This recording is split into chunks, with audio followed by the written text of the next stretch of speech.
हरि ओम श्री गणेशाय नमः श्री परमात्मा नमः।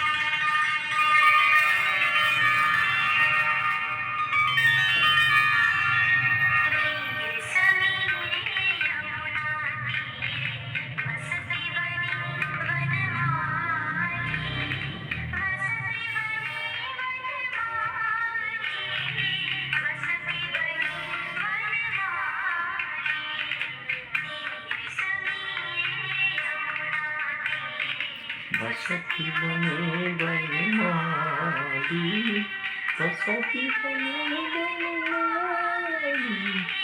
बसती बने बनमाली, पीती पयारी चंचल कर यशाली।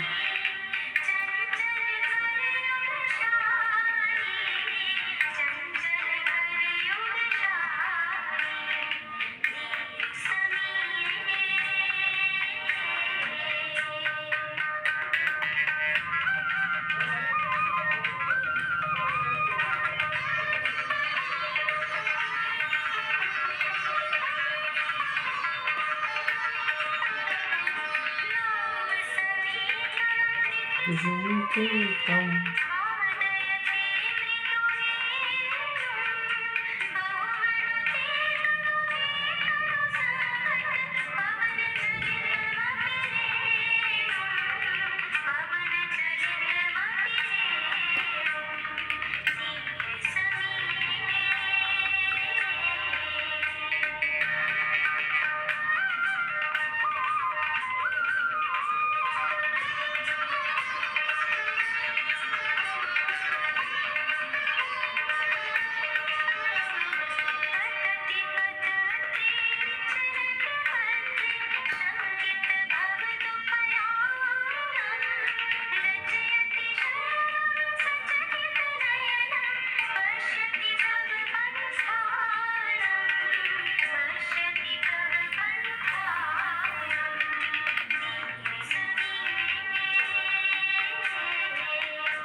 गड़बड़ कर दी है ना।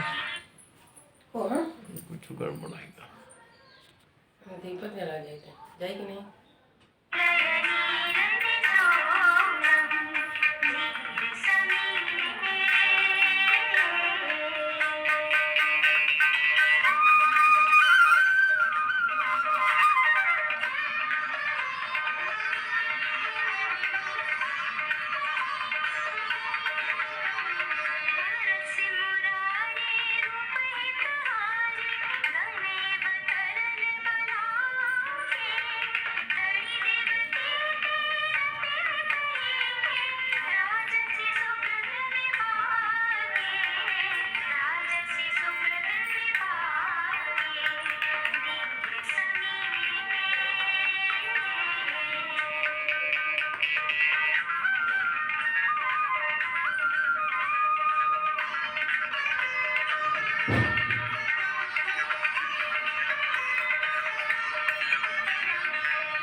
श्री जगन्नाथ स्वामी की जय।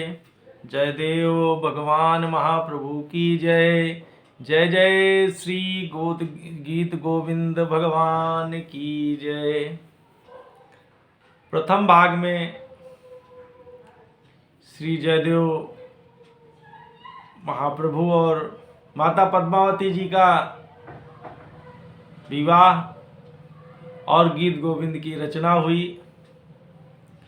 दूसरे भाग में गीत गोविंद का नित्य पाठ होते देख राजा पंडित ने एक नकली पुस्तक तैयार करके उसे गीत गोविंद घोषित कर दिया, जो जगन्नाथ जी के न्याय में श्री जयदेव महाप्रभु कृत गीत गोविंद पुस्तक को ही मुख्य पुस्तक कहा गया, जिससे क्षुब्ध होकर राजा पंडित ने कहा कि हम आत्महत्या कर लेंगे।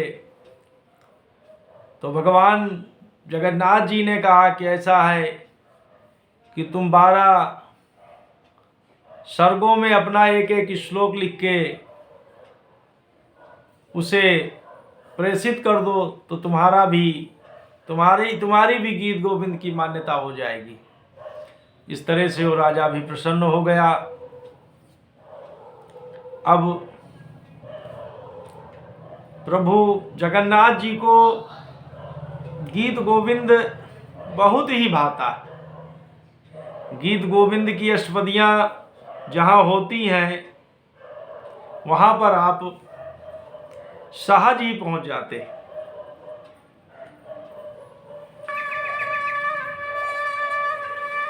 एक दिन एक मालिन की लड़की अपने खेत में काम कर रही थी। उसके खेत में बैंगन की फसल लगी हुई थी। बैंगन के फसल के बीच से चलना बहुत ही मुश्किल होता था, और वो लड़की, मालिन की लड़की, बैंगन चुनते समय गीत गोविंद की अष्टपदियां गा रही थी। भगवान जगन्नाथ जी उसके पीछे पीछे गीत गोविंद की अष्टपदियां गाने सुनने के लिए पीछे पीछे चल रहे थे, जिससे जगन्नाथ जी के वस्त्र फट गए। उन बैंगन के पेड़ों में फंसकर जगन्नाथ जी के वस्त्र फट गए। और जब उसने अष्टपदियां गाना बंद किया तो जगन्नाथ जी मंदिर आए। अब जगन्नाथ जी के वस्त्र फटे हुए थे। पुजारियों ने पूछा कि जय जय, ये वस्त्र कैसे फटे हुए हैं? तो प्रभु कुछ बोल नहीं रहे थे, कुछ बता नहीं रहे थे।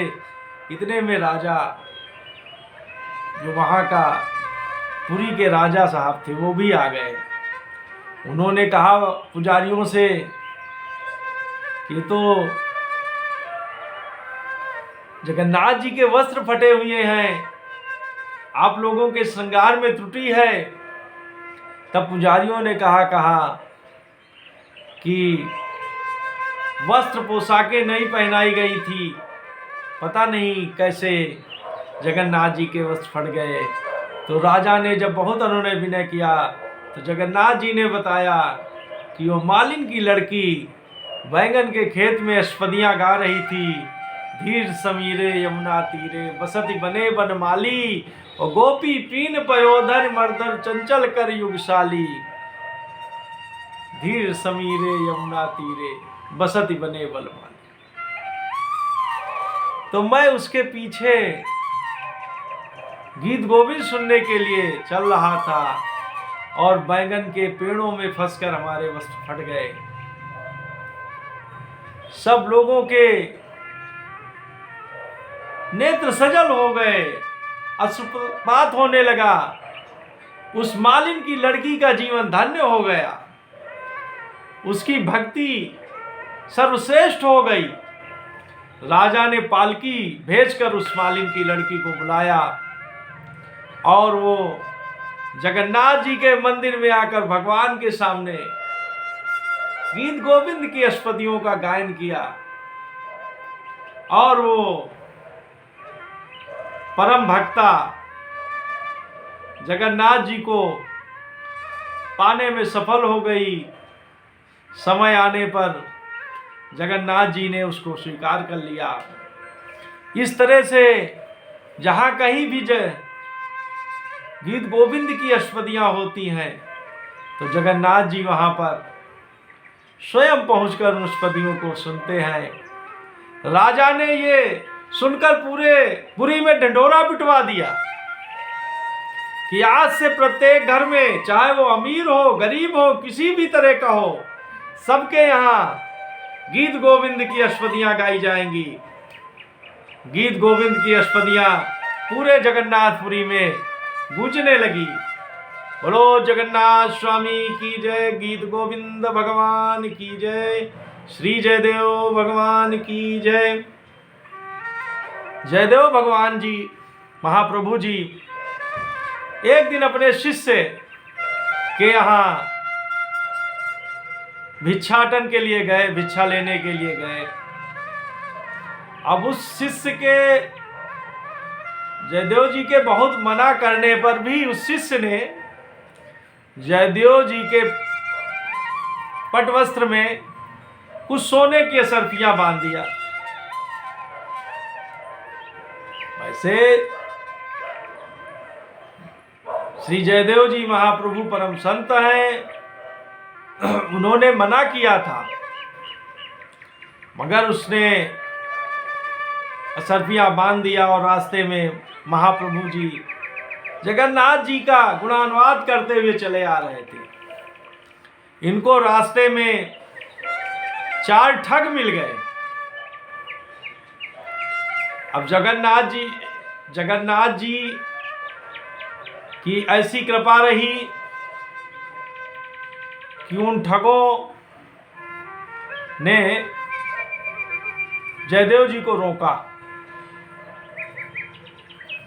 तो जयदेव जी तो संत ठहरे, इन्होंने कहा इनको धन से काम है। जयदेव जी ने वो सरफियां निकालकर उन ठगों को दे दिया,